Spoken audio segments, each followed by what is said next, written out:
Italy. If you want to be living La Dolce Vita, you need to know what visas and permits are required, and we continue with an introduction to the main types of visa to apply for.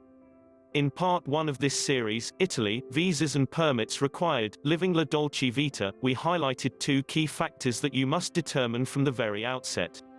1. Are you a citizen from within the EU, yes or no? 2. Will your stay in Italy be less than 90 days, yes or no?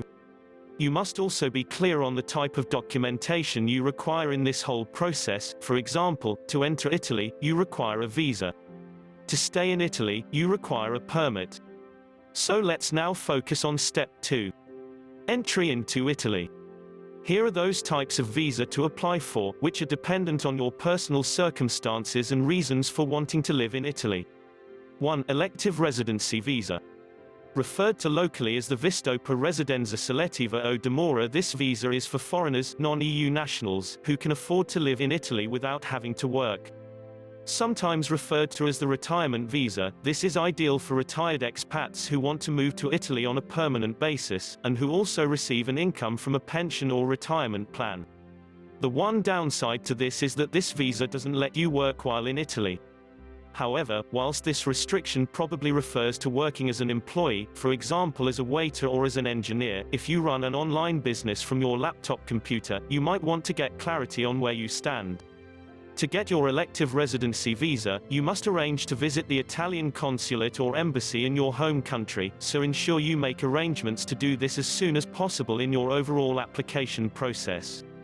Because of the restriction regarding not being eligible to work in Italy, to show that you have sufficient financial means to sustain your day-to-day living requirements, you should ensure that you can present documents such as bank statements, share portfolio holdings from investment brokers, social security entitlements, especially those that will continue to be paid to you whilst you live in Italy, and property rental receipts.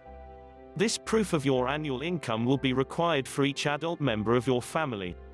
Other vital documents and evidence you will be required to provide include a rental agreement if you're letting a property, or property deed if you own a property, and b. relevant and valid medical insurance, a minimum of €30,000, about $35,000 to $40,000 cover, but check for an up-to-date figure.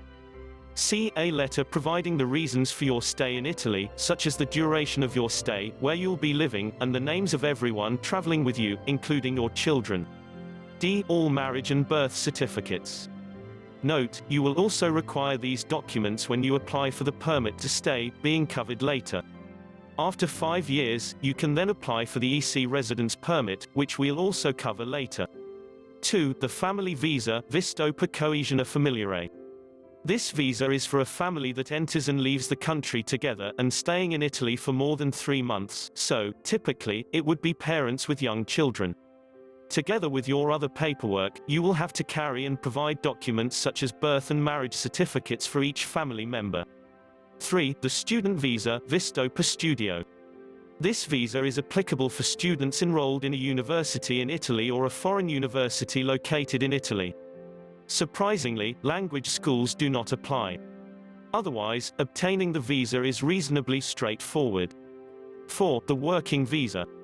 A work permit is required to be applied for and obtained by your prospective employer when you apply for the visa. This is a 3-step process. A. Initial clearance is required from the local employment office, Ufficio Provincial del Lavoro e della Massima Occupazione, in the city or province of employment, and then B. The work permit has to be approved by the regional and central authorities, and, finally, C. Once the work permit is issued to the employee, it now allows them to apply for the work visa. The main requirement to overcome for the employer is that they must declare and show that you are taking on a position that can't be performed or fulfilled by a local Italian national. You, the employee, must get your work visa from the Italian consular or embassy in your home country in advance of going to Italy.